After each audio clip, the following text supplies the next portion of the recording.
Welcome, friends, to the How To Heretic. I'm Uncle Mark. I'm Uncle Dan. And I'm Uncle Doug. And this is your user's guide to life on the outside. That's right. Leaving religion is the first step into a larger, better world. But it can also be a scary world. Things work differently now. Never fear. That's why we're here. We're your audio uncles. And with help from good friends and experts in all sorts of fields, we're going to share the stories and seek the knowledge to build a great life. After all, you only get one that we know of, so you'd better make the most of it.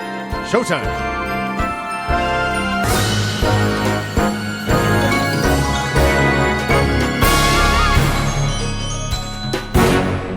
Well, uncles, hello. Here we are again. I believe this is, I think this is episode 66. 60-something. 66, which means we're just 600 short episodes shy of the devil's number. A Luciferian landmark. So well on our way. We're almost there, so hang in there, people. We'll get there. We'll get there eventually. It won't take too long. Fun show today. I think this is going to air on the Christmas. Oh. I think, is it? No, maybe... It'll drop maybe a Boxing Day. Oh, yeah. No, I think this posts on Kwanzaa. Okay. Oh, yeah. Which is Boxing Day. Is it? Technically. Yes. Fucking Boxing Day. It's because all the Kwanzaa celebrants like to box. And today I'm going to talk a little bit about the god of the rock gods. Yes, indeed. Yeah, I like that. I'm going to talk a little bit about a bunch of fascinating dicks. Yeah. Little cock talk. Yeah. And then Doug's I'm gonna talk about why Mormons are why Mormon eggnog is so boring. Yeah.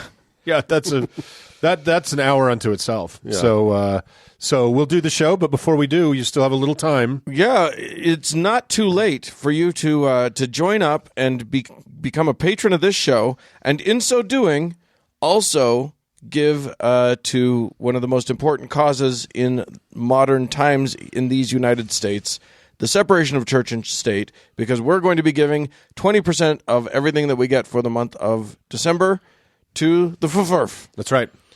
And if you donate now, even if you donate on the last day of December, we will donate a month of that quantity of money that you donate to the Freedom from Religion Foundation. That's right. Yeah, so even if you join up on December the 31st, we will 1 month of your donation, 20% of that will go to the Freedom from Religion Foundation. Yeah. They will be grateful. We will be grateful. Everybody will be grateful. Right. Future generations who live in a world that isn't a god-awful theocracy the way ours is trying to be. will sing your name in praise. Mm-hmm. They will. That you helped deliver us from this long national nightmare. And with that, let's go get a show going. Yep.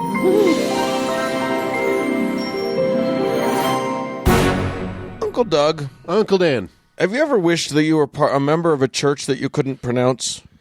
Nope. Okay. That's the end of this show. Thanks, everybody. Moving on. Well, we were members of a church whose name we no longer know. Right, and whose name was so long that that only an idiot would actually ask you to say the whole thing. Does it have an acronym now? We're friends were talking about how the church formerly known as Mormon has changed its name to the Restored True Faith of Holy Baby Jesus. I would The love it. one and only Church of Jesus Christ of Latter-day Saints. Yeah, If you Temple say anything Square. else, then you'll be in dirty trouble. I hope they go whole Prince and do a symbol. Just a symbol. A little sure. Leahona. Yeah. Little Leona. In that font that they like. Mm-hmm. Well, fellas, the other night I was watching a movie. Yeah. You do that? I do that sometimes. Okay. And it was a movie about the most famous person out of an entire ancient religion, really even more famous than its founder, I would say. So I decided we should have a chat about this very interesting religion and a little bit about its most famous son. You were watching a religious movie. I always, that's all I watch. The most famous son of this particular religion is Farouk Bulsara, who's known to his friends as Freddie Mercury. Oh, yeah. Ooh. And he was the greatest Zoroastrian rock star ever as of this recording. I feel like you can make that judgment semi in the clear. You can stand by that one. I think you're pretty safe on that one. Yeah, the math checks out. But again, it's early in the year. Right. So Freddie, it turns out, Freddie was born in Africa, raised in India, and immigrated to England, but like the religion of his parents, Freddie saw himself as Persian at heart. having famously said, "I'll walk around like a Persian popinjay, and no one's going to stop me, honey." Well, of course he used the word popinjay. Yes. This is Scaramouche we're talking about. Yeah. And B, that's delightful. Isn't that delightful? Yeah. I actually saw an interview with Rami Malek, and they're asking him how he enjoyed playing Freddie Mercury. He's like, "Look, who gets to say 'darling' and 'honey' at the end of every sentence?" I can't say that. Freddie could do it. So, what is this very old and not very well understood Persian faith that produced just such a fabulous popinjay? It is Zoroastrianism. Yes. And it was most likely founded in the mountains of what is now northern Iran about 3,500 years ago by its prophet Zarathustra. Who also sprach, just so that He you know. also sprach. He was he inspired Nietzsche to write a particular book. And then subsequently Richard Strauss That's right, a symphonic tribute to Nietzsche's tribute to to Freddie Mercury. Freddie Mercury. So, in time, it became the official state religion of pre-Islamic Persia under Darius I. Naturally, we all know that. Of course. And then it spread. It spread and covered all the way from Egypt and Greece in the west to Pakistan in the east. So it was huge. It began to get pushed back from the west with the military adventures of Alexander the Great and his victories over the Persians, which you can all see in an amazing documentary called The 300. Then it really got creamed in the Islamic invasion of Persia in 633 CE. Now, it's still a living religion, interestingly enough, and it didn't die with Freddie, but it's continued its steady decline since Alexander first kicked it in the balls. There's now less than 200,000 of them left in the world, mostly in India, and a few left in Iran. Part of the problem with the dwindling numbers is that they don't accept converts. So That's your problem right there. yeah. Well, they kind of have a thing like the Jews, where it's the culture / religion is kind of based on lineage, Right. But the Jews are kind of like, not that crazy about it. It's still not it's not a great idea if you want your faith to stick around. No, I mean, it's not as bad as the Shakers, who I believe weren't allowed to have sex. Yeah. But, nevertheless, it's not a good idea. Yeah, they never figured out where babies came from when the babies stopped coming. So there's also this precept that you have to marry, a Zoroastrian has to marry another Zoroastrian. So with their dwindling numbers and the pressures of the modern world, a lot of young people just choose to leave so they can marry someone. So you can't. If I wanted to become Zoroastrian, I could not do it. Not really, no. Wow. You could go, you can go to hang out with them. They're apparently quite nice people, but you're not. Well, not allowed to technically, Hinduism is similar. Hinduism, Yeah. you're not allowed to convert to that either, which is why the Hare Krishna, the Hare Krishnas popped up. Because they were like, white Hindus. it was a bunch of people who wanted to be Hindu who were like, I don't know, Ravi Shankar was all popular and shit, and they were like, Right. I want to do that, but It was the 60s. nobody would let them. So but eventually, once you've finished this report, all of our listeners are going to want to join Zoroastrianism, and then suddenly we'll have a... Wait till I get to the end. Boy, are they really going to want to join it. Because But with Hinduism, there's 800 million people breeding in Yeah. that religion, whereas Zoroastrianism has 200,000. yeah. oh, there's way more Hindus than that. Yeah. And they're more every day. So, what do these people believe? So, I mentioned the Jews a minute ago. Both faiths look like they sprung out of a similar moment in time between 3,000 and 4,000 years ago. Geographically, it's pretty unlikely that they both have a common root, but they are the two oldest known monotheistic religions. Okay. So, And as we know, monotheism is what precipitated the decline and fall of civilization as we know it. So and that's good. monotheism is the right thing to do. Right. It is correct. Although, and we've talked about this a bunch on the show, Christianity is not really a monotheistic religion. No. I don't believe any of them actually are. No, and especially not Catholic Christianity, but There's so many ways in which no monotheism is actual monotheism. I think Zoroastrianism comes pretty close. Okay. I think because and I'll explain why. Well, I'm going to refute you, even though I know nothing about it. So. Please do. Please play the devil's advocate here. So, I say that they're the oldest known monotheistic religions because the modern human brain is about 200,000 years old, and these two religions only dip into the top 1.5% of that massive cognitive timeline.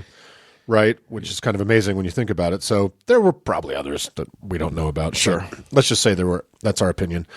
So Zoroastrianism holds a very dualistic kind of notion of the universe. It's the opposition in all things, good and evil, light and dark, et cetera, et cetera. They had probably the earliest version of heaven and hell. And we discussed, I think you talked about this a while back, Dan, the idea that when you die, you cross this bridge into the afterlife, and you're met by a child that represents your earthly deeds. Okay. And you hope it's a pretty little child with Right.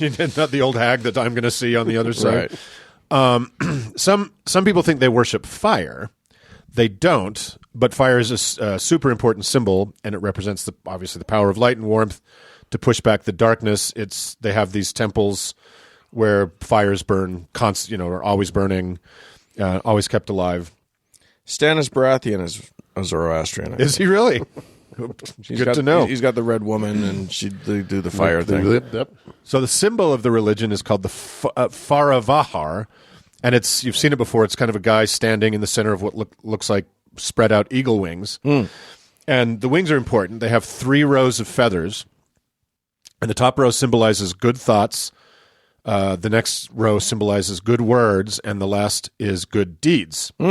So good words, good thoughts, good words, good deeds is the defining creed of Zoroastrianism, and they actually sell bumper stickers with that. Of course, and it played a big role in that film about Bohemian Rhapsody.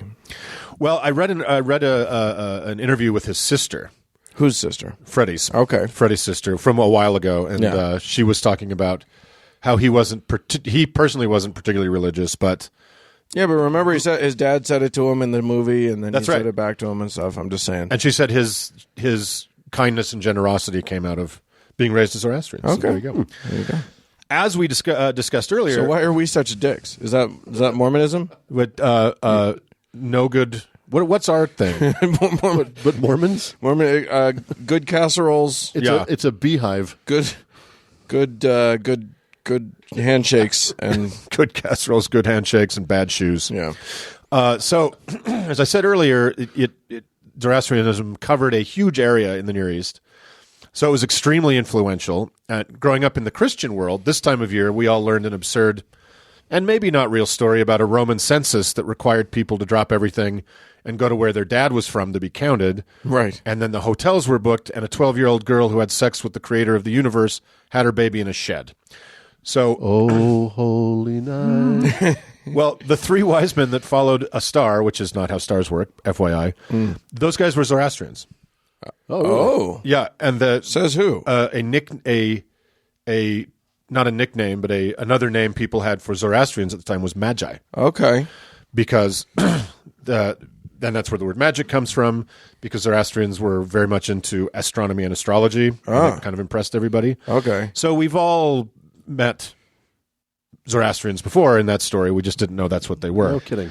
Well, and that if there's one thing that we know religions love to do, it's to say that people from other religions are worshiping their guy. Exactly right. So that makes nothing but sense. All that makes sense. So, and speaking of Christmas, the biggest holiday on the Zoroastrian calendar, Yalda, is held on December 21st. Happy Yalda, you guys! We just missed it. Damn it! It was a beautiful Yalda this year. Oh man! So it's a solstice, a holiday, Of course. obviously. Yeah, of course. Oh, great. Yalda. Yeah, because they're so about the duality of light and darkness, so Yeah. it's obviously important. But where we can most clearly I'll see bet they light a fire. I'll bet that's they what do light a fire. I'll bet that's what they do. They didn't start the fire. It was Actually, always they burning. did. I think they were the ones. They that started were. the fire. Where we can see the influence of Zoroastrian the most on another religion is in the younger of the great plagiarizing religions of the area, Islam. Aha! So, like Zarathustra, Muhammad was the singular prophet and messenger who received great wisdom from the divine alone in the mountains. Right. In Islam, people wash and pray 5 times a day. Zoroastrians feed their sacred fires and pray 5 times a day as well. It's a ripoff. Yeah. So while Islam, Christianity, and Judaism have cubic shit tons of violence and justifications for it in their foundational texts, it appears not to be much of a thing in Zoroastrianism. There was violence in their past, but they're more focused on those good deeds and trying to make the world a better place. That, sadly, is not what the other religions stole from it. So Good on them. Yeah. But they're not with it. There are oddities. There is some weird shit. This is the juicy stuff. So traditionally, they think what occurs in mortal death is not that the body stops working, but that it's become irrevocably possessed by a demon. So they used to place bodies on top of dakmas, which in English are called towers of silence, for the process of excarnation. Dan, what is excarnation? That is when a flower wilts. Very close. It is the stripping of flesh and organs off of a corpse. Yeah. Why the towers of silence? Well, why excarnate your loved ones yourself when carrion birds can do it for you? Right. Yes. What's more respectful and solemn than vultures tearing your grandmother's tits off? It's a lovely image. Thank you. Yeah, you're welcome. Thanks So, for conjuring that. there's also some deal where a dog is brought in to stare at the corpse during the funeral. Why not? And Sure. And also, there's the ritual washing with bull's urine. You know, I will say this. As horrific as you tried to make it sound, I like the idea of my body being sort of shredded by critters. Like my dad used to say, I used to ask him what he wanted us to do with him when he died, and he would say, "Well, just throw me to the wolves," which I couldn't do, unfortunately. Yeah. That you guys know about. but I like the idea of, like, you know, just let nature do its thing. That's how it's supposed to work. Yeah, it's a bit graphic, but let's wrap up the story with a return to Mr. Fahrenheit himself, the great Freddie Mercury. So following his tragic and early death from AIDS-related complications in 1991, he was not placed on a bird perch to be eaten by buzzards. Rude. Though that would have been the kind of grand theatrical exit that would have suited the flamboyant Persian popinjay. But bird feeding is no longer the favored way for Zoroastrians to dispose of their dead, whether it's the logistical complications of getting a permit to have a dozen huge carnivorous birds eat a rotting rock star on a telephone pole in Kensington, or modern sensibilities finding that kind of thing a little shocking, maybe a combination of both. So Freddie What actually... you do is you go for chickens instead of vultures. Oh, my God. What time that would take. So Freddie actually was cremated by Zoroastrian priests in the light of the sacred fire.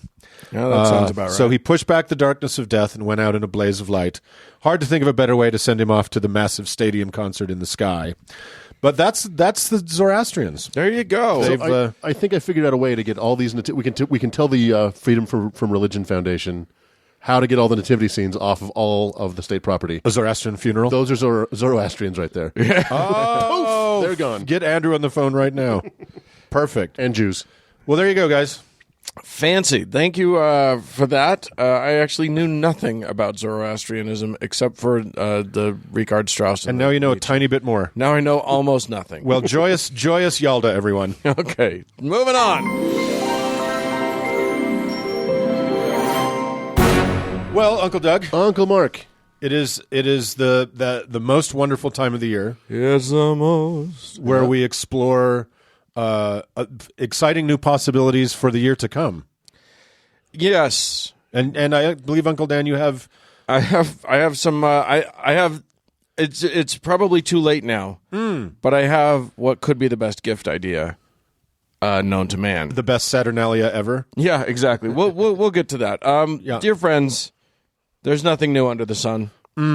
Every time I feel like our society has advanced, like we've abandoned the backward ways of the past, I find something that reminds me that we're still just the dumb apes that we are. Only now we have Netflix and Instant Pots. Instant Pots. On the flip side of that, every time I think that this period has somehow given us our lamest and most idiotic items or practices, I find that every other era was just as moronic. So I guess that's a good thing. So in today's installment of Everything Old is New Again, or vice versa, we're going to discuss the fascinating ancient precursor of truck nuts flipping people off and drawing dicks on everything. And fascinating is literally the perfectly correct word. In fact, it's way too on the nose because, as we'll learn, those phalluses graffitied all over everything are literally where we get that word. What? We'll get to it. All right. I actually stumbled on this subject a few weeks ago when I was researching The Evil Eye for Yeah, I remember episode that. 62. Yeah. And you'll remember that on that episode, I discussed a few kinds of amulets and trinkets intended to ward off the curses that come from an envious or angry glare. Well, there was one kind that I didn't talk about, one that dates back to ancient Rome and a god named Facinus. Facinus. Now, I regret to inform you that I can't actually tell you much about Facinus. It seems that when the Christians rose to power, they scrubbed all the fun, sexy stuff out of the ancient religions.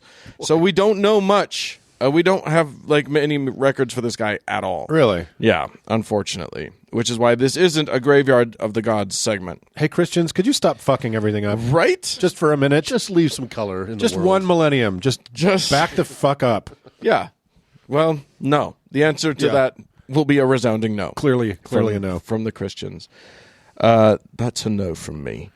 So we don't have records for this guy, which is why this isn't a Graveyard of the Gods. But we do know his symbol, which is a cock, Hooray! or a winged cock, or a cock with two deer legs or goat legs, maybe, Jesus. with a cock for a tail, and between its legs, a cock. Oh, my God. These images have been found in many forms in archaeological sites all over Europe, Northern Africa, Eurasia. Anywhere there were Romans, there were dicks. And with good reason, because if you believe their stupid religion, Facinus was a god of protection, and if you wore a necklace with a penis on it, or a ring, or a trucker cap, or whatever, you were protected against the evil envy of others. Huh. That protection is key to the etymology I referred to before. Because if someone tried to put that evil hokum on you, and you happened to be wearing a necklace with a dangling dong, the would-be enchanter would be literally fascinated. And who wouldn't be fascinated by a person wearing cock jewelry? Well, what I'm says, interested. What says protection like an exposed male penis? Right? I've never felt so secure. Or I guess an exposed penis, given that it's always going to be a male penis. You don't know that. We have a much more nuanced view of gender these days. True enough. Eventually, the word got a little looser in definition, and it came to mean not just warding off the spell of others, but casting magic yourself. Thus, if you could enchant someone, you could fascinate them. Interesting. And then it came to be, Yeah. as we know, this was sort of Latinate versions of these to begin with, and then Right. it found its way into the English lexicon. Anyway, the Romans loved their magic dicks so much, which were also called by the way, the dicks themselves were also called fascinus or fascinum, that you could find them carved into the paving stones in Pompeii, made into wind chimes known as tintinnabula. There's a delightful image of one that's it's a guy with a giant cock coming out of where cocks come out of, and there are bells dangling from all parts of him, and the cock turns up and becomes a monster that he has to fight. He's fighting his own monster cock. I think there's a lot there. I think there's a lot there. I thought you might like that. Yeah, and also it's Pompeii is a clear example of how effective these things were at warding off the badness. Right. Well, you can ward off the evil eye all you want, but when the evil eye comes from a volcano, Yeah, the evil eye is Mount Etna. it's not as easy. Right. You got to have a big dick for that one. Big dick. Just clog up that volcano. Yes, indeed. They were made into every kind of jewelry or adornment. A lot of them look like key fobs or cell phone dangles, and chiseled into buildings, which leads me to possibly my favorite image in all of this research, which is a bas-relief carving from Leptis Magna in modern-day Libya, which is an image of that two-legged penis using its penis to ejaculate into an eye that has a scorpion sitting on it. Oh my God. It's a very fascinating thing. Maybe we'll put that pic into the show notes on howtoheretic.com so that we can... Yeah, I wonder what incident created that moment. Like what was happening in Libya at the moment. I think it's just, warding off that evil eye Yeah. by jizzing into it. Yep. With your dick stick. Look, if you're a giant dick, the one thing you want to do is have a dick. Just be sure you have a dick if Yeah. you're a dick. So anyway, Fascinus and his symbol were so important to the ancient Romans that in a turn of fate that may be the most perfect bit of irony yet invented, the cult of Fascinus was tended to by the revered Vestal Virgins. How about that? Of course. The Vestal Virgins were revered priestesses of Vesta who took a 30-year vow of celibacy, who kept the sacred eternal flame burning, eternal flames. Yeah. And That's my who, favorite Tiffany song. right? Yeah. And who apparently were to look after the giant cock. Well, it's hard for me to pick a favorite, actually. Now that I think about it. I mean, that's understandable. Sorry, what were we talking about? Giant cocks. Oh, yeah. I'm shocked that you would get off that you would jump that groove. Well, when I'm going through my Tiffany library in my head, I sometimes... It's true. It's true. You know, they would literally take these there are stories about like celebrations where they would take huge giant penis statues and like cart them through the town for festivals and whatever. Really? Yeah. That's awesome. Yeah, literally when a general, so remember how I mentioned truck nuts earlier? Yeah. I wasn't joking. When a general was triumphant in battle, the Vestal Virgins would hang a dick under his chariot to protect him from Nvidia, which was I was the so evil eye. hoping you were going to say he would ride into town on a giant dick, but No. fine. No, but he was swinging, like literally the guys with truck nuts just have it wrong. They need to not do nuts. They need to do a cock, and then it will protect them from the envy of all of those looking on and admiring their F-150. What they actually need to do is go back in time and just get their dad to say "I love you" once, so they wouldn't have these fucking issues and hanging gonads on the back of their goddamn Hemis. That's what they need to do. It's just not going to happen. So that's easier than the penis, I think. It's not. In point of fact, the penis is the correct, is the easier solution to Well, that. if I could turn back time, yeah, that's my favorite Cher song Damn it. and video. We've lost Uncle Mark. I'll just turn off his microphone. Uncle Mark has gone into MTV. Okay. Anyway, so yeah, I also mentioned the good old bird earlier. The middle finger gesture that Americans are so fond of when someone cuts us off in traffic is a form of fascinus. Really? The ancients would raise their biggest finger as a stand-in for the phallus, thus warding off those crusty looks from their jealous neighbors. How about that? So if somebody gave you a dirty, I love that Uncle Mark just actually looked at his fingers to check. It is the biggest one. I'll be damned. Sure is. Except for that weird one on the side of my hand. Well, that's, yeah, I don't know what that one's for. nobody does. Yeah. The opposable one. Yeah, it's all fucked Yeah. up. But yeah, literally, like that was your penis Really? finger. So when you show that to somebody, you're warding off their evil eye. Great to know that garbage lowbrow culture has such august ancient origins. Doesn't it feel a little better now? Yeah, it does feel a little better. Yeah, see, so there you go. So yeah, the next time you see that some kid in trouble for drawing a dick on his locker, or you run across one of the multiple instances I found of a pilot making a cock and balls appear in the sky. Yeah, those Marines almost got disciplined for doing They that. did. Yeah. They did. It's kind of amazing. Instead of dismissing it as childish and immature, realize that it might be an homage to ancient religion. Did you see when the Mars rover did that? Yeah. They didn't mean to, but it drove a straight line, and then because of the way it turns, it looks just like made they drew a giant penis on Mars. Two balls and Yeah. stuff. It's brilliant. It's, life is fun. You got to have some fun in the Gotta have world. some fun. Fly, And, make a big dick in the sky. That's right. drawing dicks on everything has an ancient and a sacred heritage. So all you middle school listeners out there who've gotten in trouble for this, Yeah. you can play this for your principal, Exactly. and you'll be off the hook. I promise. Yeah, literally Guaranteed. But you know what? Get creative about it, because the Romans were fun. There's one winged cock I saw that has two like eagle legs and the wings, and it's holding in each of its talons a cock. Two separate cocks. Yes, yes. Each of its feet is holding a cock. Nice. They had a lot of fun with this thing. Wow. So many rings and things. It just And then so, Christianity, boo.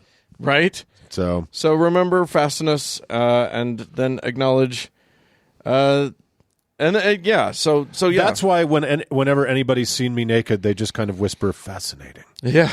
right? Well, I think we're all a little fascinated by a cock. Yeah, How can you not? one be? way or another. It's so literally the weirdest anatomical thing. Yours or somebody else's? Well, mine. Well, I'm saying. Wait, yours isn't? I'm saying all of us are infatuated with either ours or someone else's. Oh, or all of the above. So, and I thought you were calling my cock weird. I would never say that. and that, dear listeners, is the true meaning of Christmas. So, yes, exactly. Merry Christmas, everyone. Yes, let's move on. Moving on.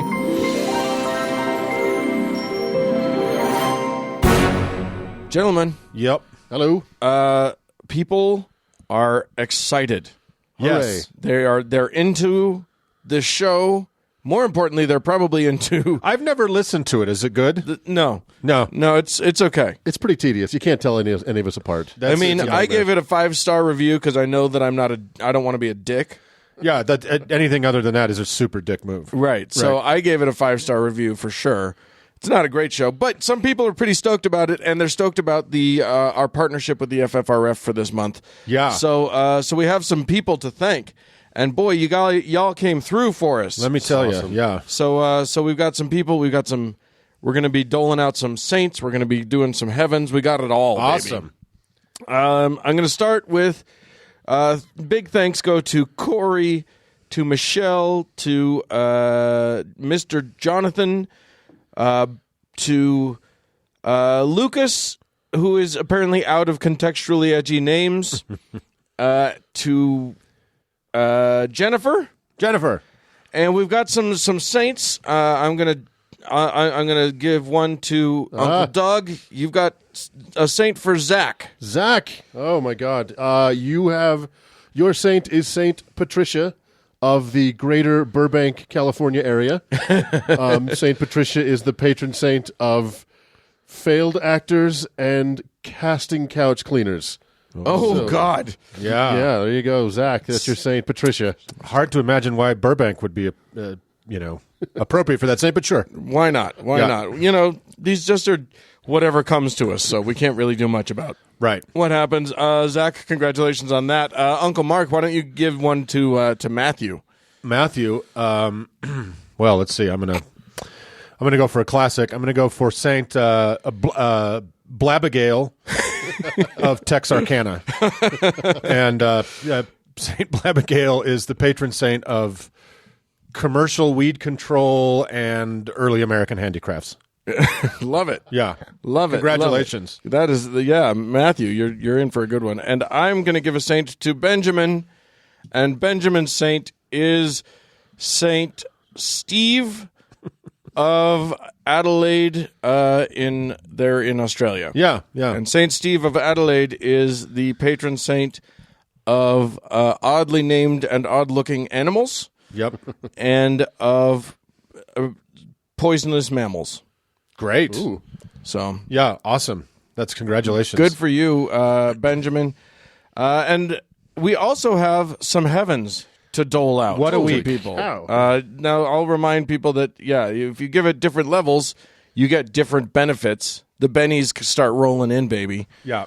And Be advised that if you are so generous as a couple of our patrons this week, the heavens you get are real. You are going to go there that's when the you one die. you go to. Right. So be advised. So enjoy that. Mark, why don't you dive in? You've got a heaven, don't you? I do, and I believe this heaven has been earned by the generosity of Rick. Yes, indeedy. Well, Rick, your generosity has seen that the gods will indeed bless you in the grand eternity. Rick, you are clearly a man of great learning and discernment, and clearly a seeker of great knowledge and wisdom. Why else would you lend your generous support to a show such as ours, lest ye seek wisdom? Yeah. The gods will send you to a forever among the assembled knowledge of the world. Your heaven, Rick, is the library. Aw. Once past the pearly gates, you see a grand neoclassical building of such majesty you can barely breathe. Your escorting angel gestures for you to climb the mountain of steps, assuring you that this unimaginable temple of learning is to be your reward for a life well spent. Upon entering, you see soaring statuary of some of the greatest thinkers, poets, and writers from all across human history. Plato, Sappho, Aristotle, Homer, Grisham, Clancy, Steele, and beyond those commanding figures, what looks to be an eternity of stacks, endless shelves of books, 100 feet high and stretching to the horizon in all directions. Scholars and philosophers from all the regions and times of the world bustle about you, and you can converse with any of them here forever. The mind reels. As your orientation angel beckons you to follow, you pass thick volumes of the familiar canon of Western thought, Eastern philosophy, and then some you don't recognize. Oh, sweet God, the writing and poetry of civilizations long lost to history is stacked to the clouds here, from the prehistoric songs of the Aborigines to the long-extinct Xantacax of Asia Minor. Every scribbling or muttering of every sage and scholar and comic ever is preserved in this temple. You follow your guide deeper into the labyrinth, and you realize there's an even greater complexity to this place than you can comprehend, because here are millions of volumes of our pre-human selves and cousins, the dazzling complexity of the various Neanderthal religions, the satirical sagas of early Homo erectus, and the compendiums of poems of hominids unknown to living men. Rounding a corner, you see that it's not just human and nearly human knowledge stored and preserved here, but, dear God, the collected thoughts and musings of all sentient life on Earth that could fill 10,000 mortal libraries, the secret language of the blue whale, the cacophonous fiction of the porpoise, the dreamlike philosophical meditations of the crows, the baffling and brooding sophistry of the cephalopods. And then, on to creatures of the great ages before man. You can't believe this is all here for you. Your angel flips up one of those gate thingies in a counter and summons you to join. Odd, but all right. You see, with another of their endless self-imposed, impending economic collapses, the Republicans of your heaven have added a work requirement to eternal purpose. Fitted out with a name tag reading simply Rick and a wooden library cart with the requisite wobbly wheel, you are now Eternal Librarian Rick. Oh, and to keep this job, you'll have to pee into a cup every week. Okay, no biggie, you think. Forever is forever. You can jam out reshelving for a few decades and then get a year or two to read, no problem.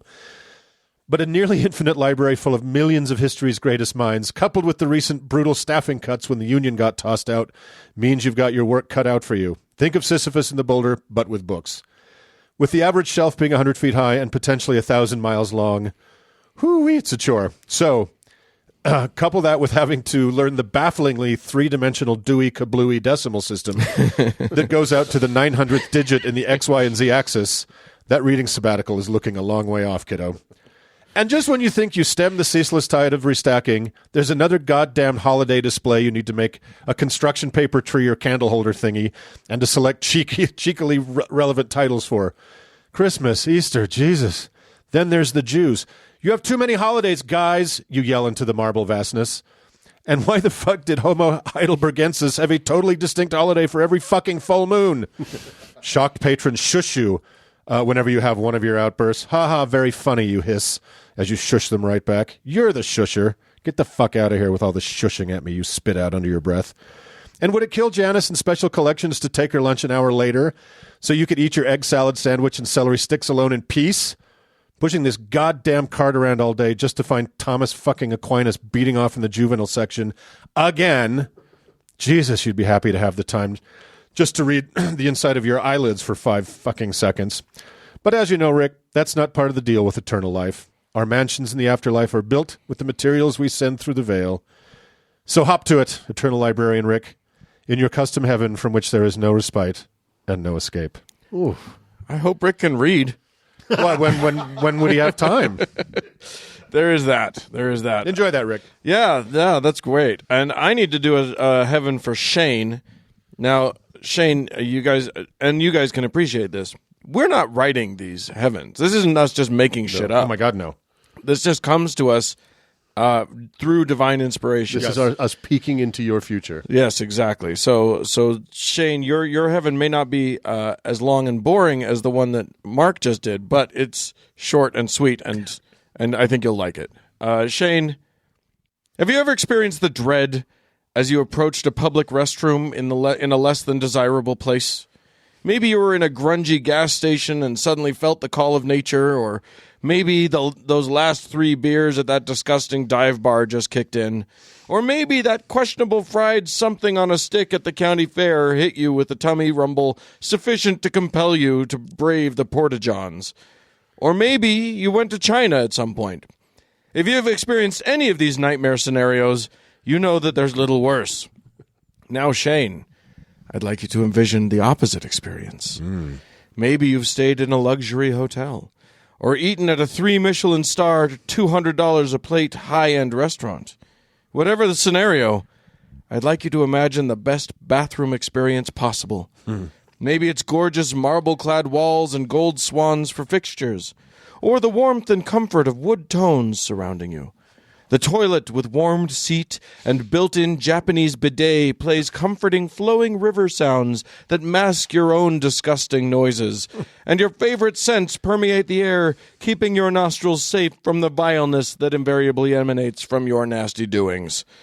Well, buddy, get ready for that kind of luxury, because that extravagant lifestyle will be yours for eternity, which is to say that bathroom. The rest of the time will be basically the same as this life. Schlepping back and forth to work, dealing with the headaches of daily nuisances like home repairs and nosy neighbors. The same mix of annoying and nice that you deal with now. But oh, Shane, the bathroom trips. No matter where you are or what debauched misery you decide to engage in, when it comes time to pinch a loaf, you'll do so in such glorious style, it'll all feel worthwhile. The walls will be clean, you could eat off the floor, and the hoop will be immaculate. Always. Your turds will float away from you with a flush that will take all your worries away with them, and you'll rejoin the workaday grind, clean and fresh, with a renewed sense of peace and freedom. So all hail evacuation, because Shane... so stupid... You're in heaven. Get it? You're in heaven. Oh, see what I did there? That's amazing. I made a pun. You sure did. The kids love puns. That's about as close to heaven as anything I've ever heard. Yeah, I would totally go. That's pretty worth heaven. Pretty worthwhile. Yeah, I thought you might. I thought you guys might respond to that. Yeah. You, Doug, because I know that you are very picky about the room in which you evacuate. I've traveled across state lines to get to a safe toilet before. And you just, Mark, because you just go a lot. I write a lot of my segments on the toilet. You write everything you do is on the toilet. Pretty much. So got a healthy bowel movement 8 to 10 times a day.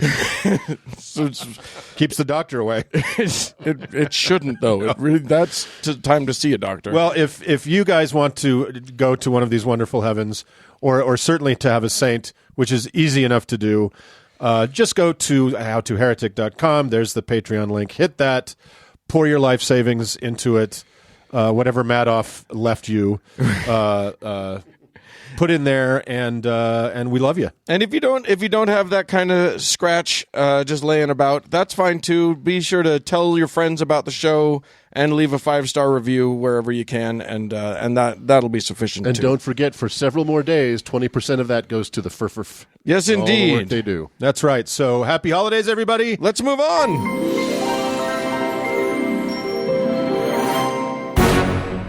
Hey, Uncle Mark, are you hungry?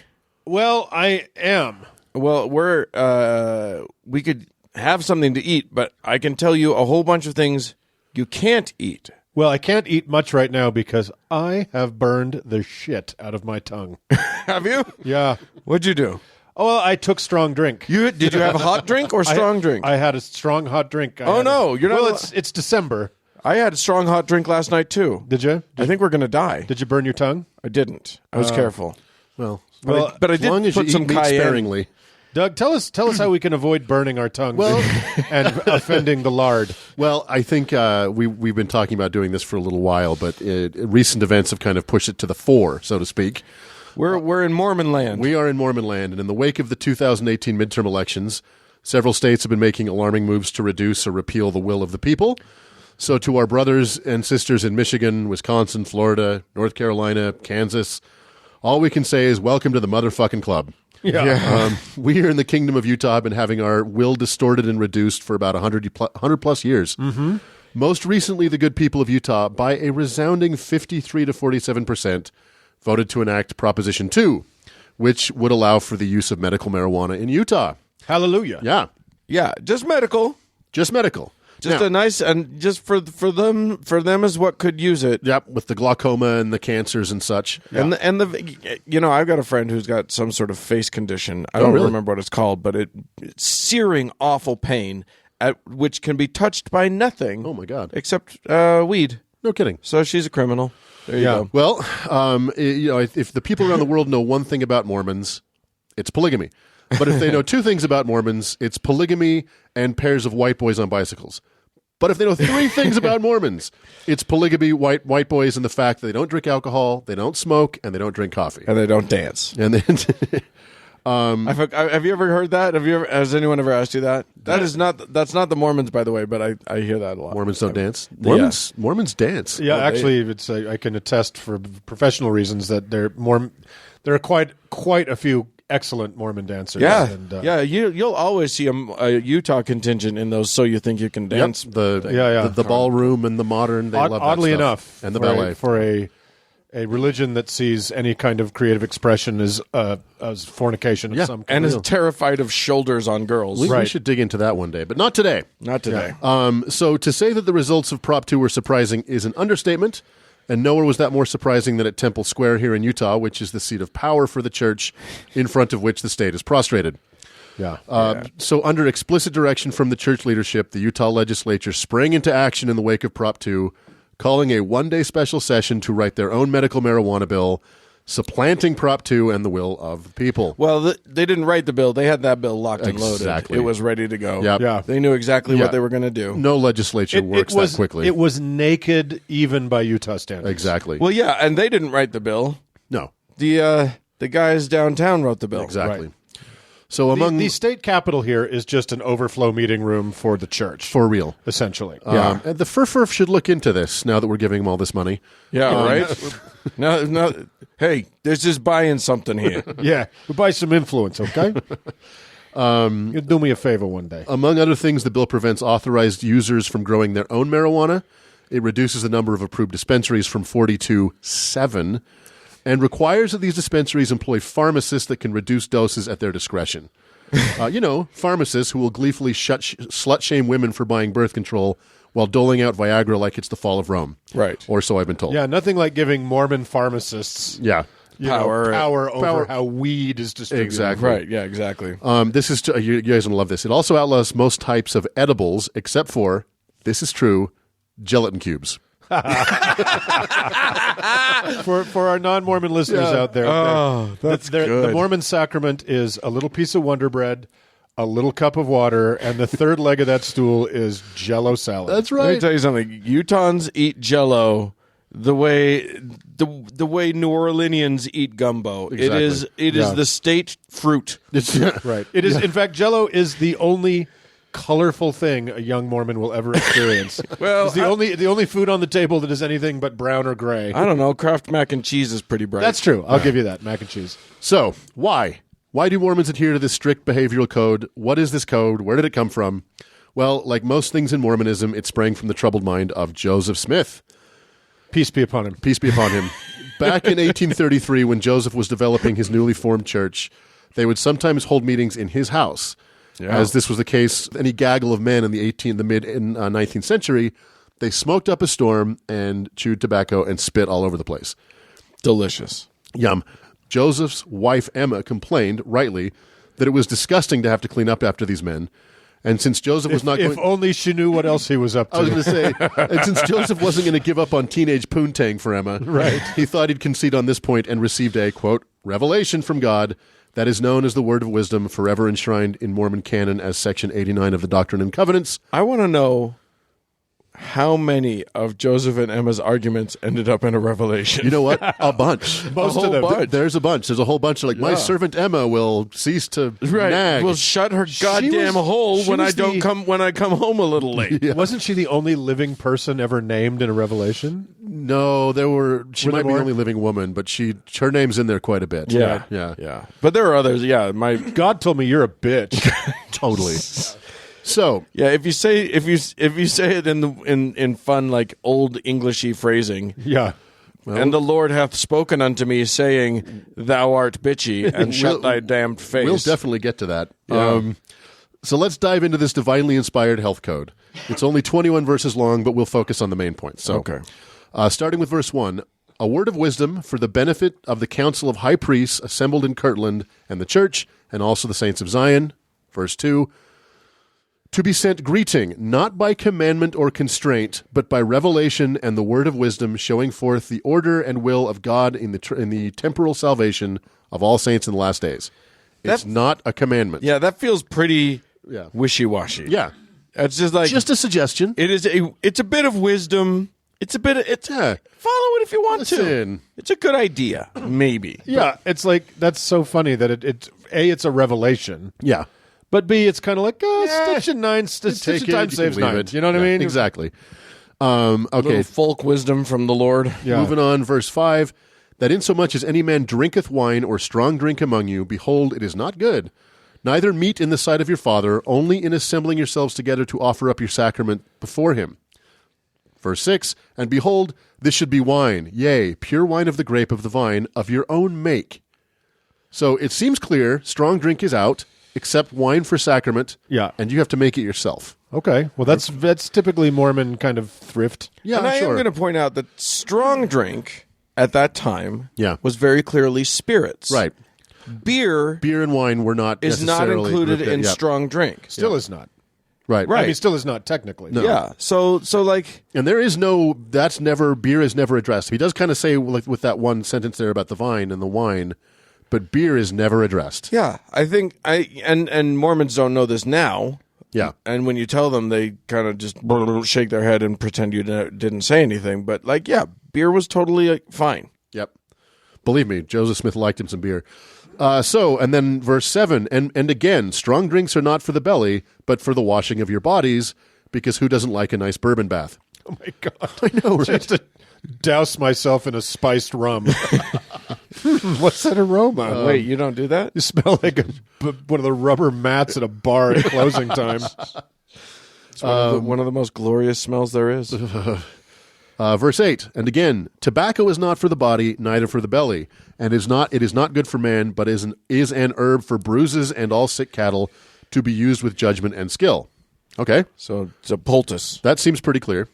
Verse so 9, Here's how to treat bruises and cows. I know. Verse 9, and again, hot drinks are not for the body or the belly. So what constitutes hot drinks has been hotly contested, but coffee and tea are it pretty much seems accepted. Pretty clear. Yeah. Hot drinks, not for the body or the belly. Yeah. That seems so easy Yeah, until you try and tell a Mormon not to drink hot chocolate. exactly. All right, verse 10, and again, verily I say unto you, all wholesome herbs God hath ordained for the constitution, nature, and use of man. Every herb in the season thereof, and every fruit in the season thereof, all these to be used with prudence and thanksgiving. That really sounds like marijuana to me. And herbs are completely fine, but Right. whatever. Yeah, there's no prohibition other than tobacco. Other than tobacco, strong drink. Right. Okay. Yea, flesh also of beasts and the fowls of the air, I the Lord God have ordained for the use of man with thanksgiving. Nevertheless, they are to be used sparingly. And it is pleasing unto me that they should not be used, only in times of winter or of cold or famine. Okay. So, that comes very close to a prohibition on seasonal meat consumption. yeah, very Yeah. close. And most Mormons, I think they're pretty aware that it's in the Word of Wisdom, but it's not something they ever try and actually live by. But they like Right. meat. Yeah. All right, moving on. I'll bet like super poor third world Mormons live by that. Yeah, probably. Right. All grain is ordained for the use of man and of beasts to be the staff of life, not only for the man but for the beasts of the field and the fowls of heaven and wild animals that run forth or creep on the earth. Okay.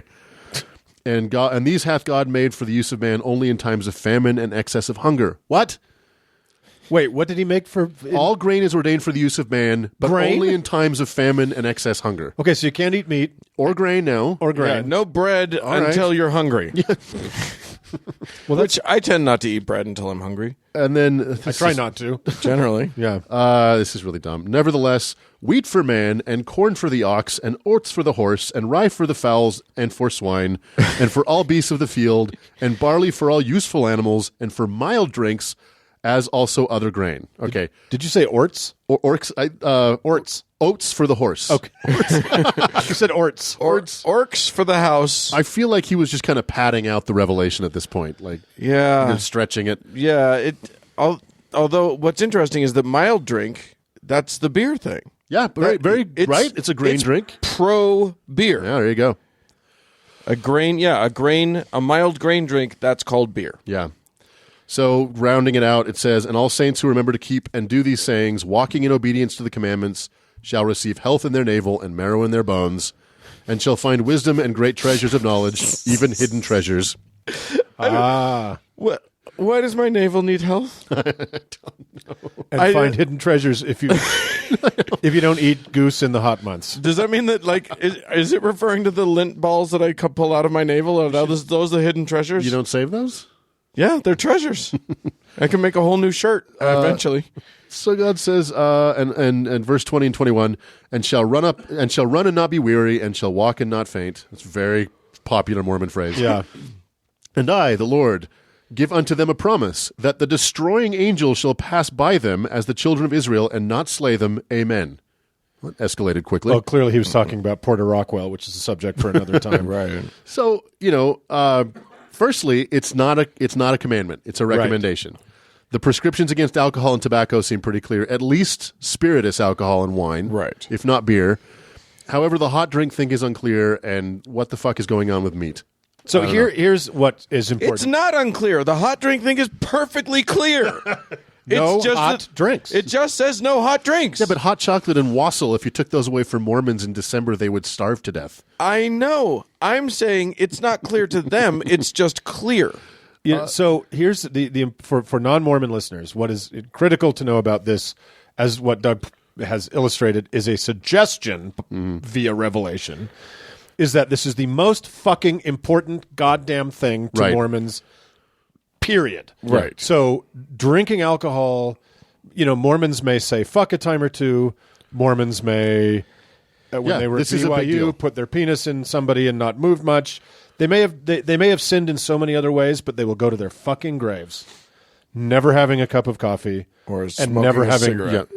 certainly never smoking a cigarette or the slightest taste of alcohol. Yeah, it's among the things that can get you excommunicated immediately. It's alcohol, tobacco, but not firearms. But not firearms. Now there's Now, I get that Mormons have cast a wide net over all narcotics, except of course prescription narcotics. right, But- they're good at those. Tell me where in the Word of Wisdom is the restriction on marijuana? I mean, Or any of those. Any mushrooms. Sure.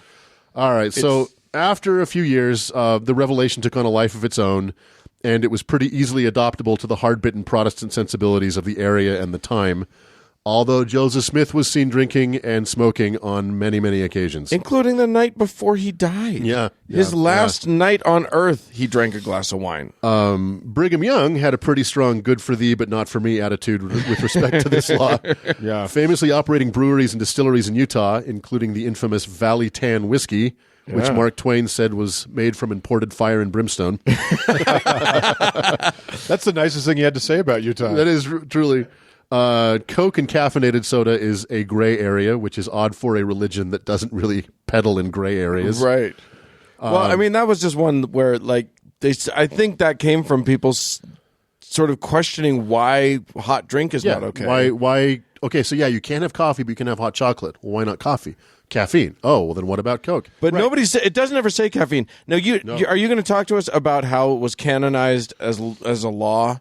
Because it was in the 20th century Yeah. that it became an absolute commandment. Pretty early on, it became bigger than just a suggestion. Right. But in the 20th century, it became part of your temple interview. It became part of, you had to go through this whole thing. Right. And, some apostles and prophets have wrestled with the meat thing and tried to prescribe a kind of heavy vegetarian diet for the Mormons to no real effect. So we Right. just kind of let that one go. But also, just a quick historical side note. Remember, this Mormonism developed. It was invented kind of earlier than a lot of these, but it developed at the same time a lot of these American invented religions like the Seventh-day Adventists, Yeah. where the prohibition of alcohol was and Exactly. these kind of health things were a big deal Yeah. to No. a lot of those movements. There are undoubtedly health benefits to not drinking alcohol, caffeine, and especially tobacco. And having a low-meat, high-vegetable diet is also beneficial.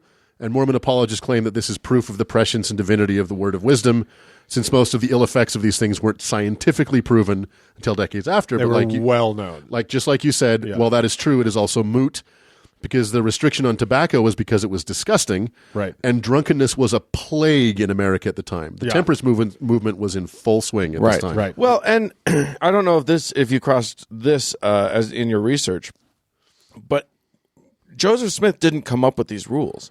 He stole them pretty much directly from another minister, Sylvester Graham, Right. inventor of the Graham cracker. That's true. It's 100% true. America was a smaller place. And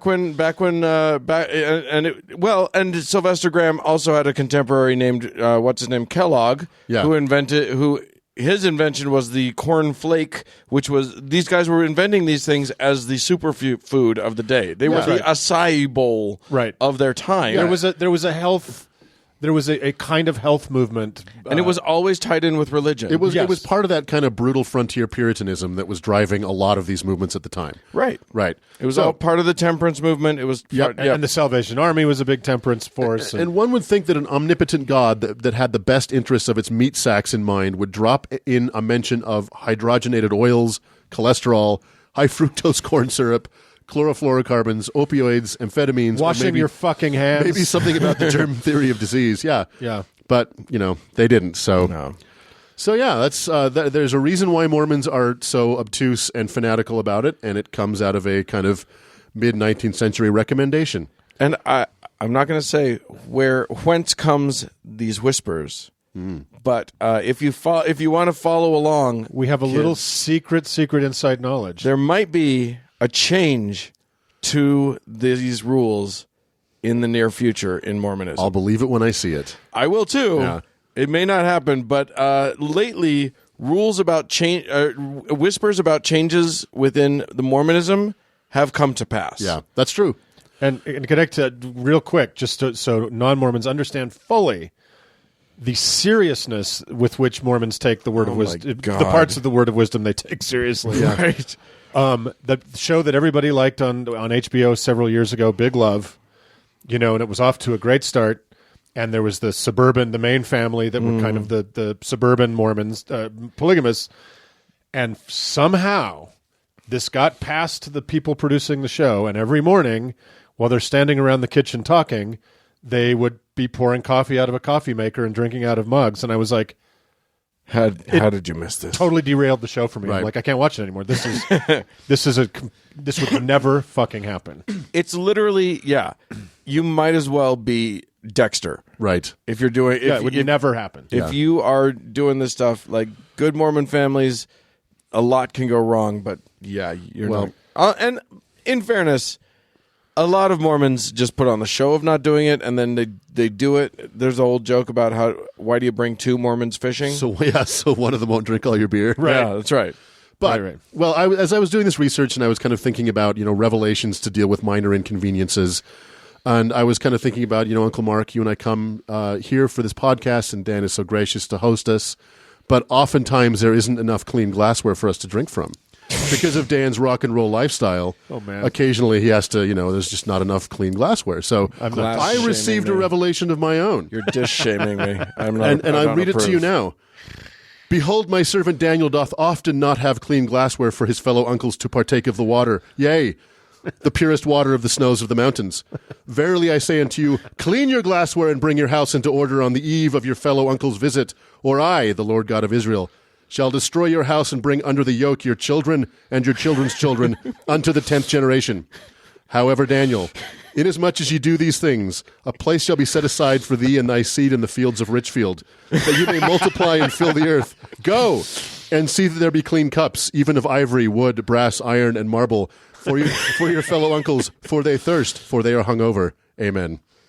Amen. Wow, Wait, that's a first on the show, people. I'm pretty sure I got punished either way on that one. Richfield? Why do I have to go to Richfield? Yeah. Oh, it's nice. Oh, my It's God. real nice. Right off the State Road 6 there, I think. Yeah. So, well, that's the first on-air revelation we've had. Yeah. Won't be Yeah. the last. It won't be the last. As Dan continues to piss Doug off. You did good with that, though, Doug. That sounded legit. That's thanks. exactly what happens constantly in the book of the Doctrine and That's Covenants. absolutely what it is. Yeah. As Joseph got annoyed with X, Y, or Z. The Book of Minor Inconveniences. Yeah, the book of shut the fuck up. Exactly. I can fuck whoever I want to. All The right. Lord said so. Well, with there are 3 burned tongues, I think we should move on. Moving on.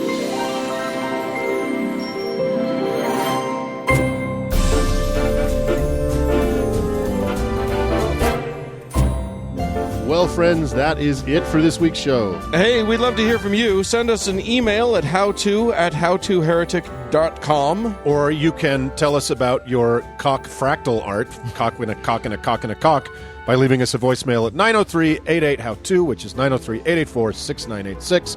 We're also on Twitter and Facebook. Yeah, hey, thanks so much to our patrons. We really appreciate y'all. And thanks to our rock god, Cody Layton, for editing the show. And thank you, dear friends, for tuning in. Thanks, everybody. Bye-bye.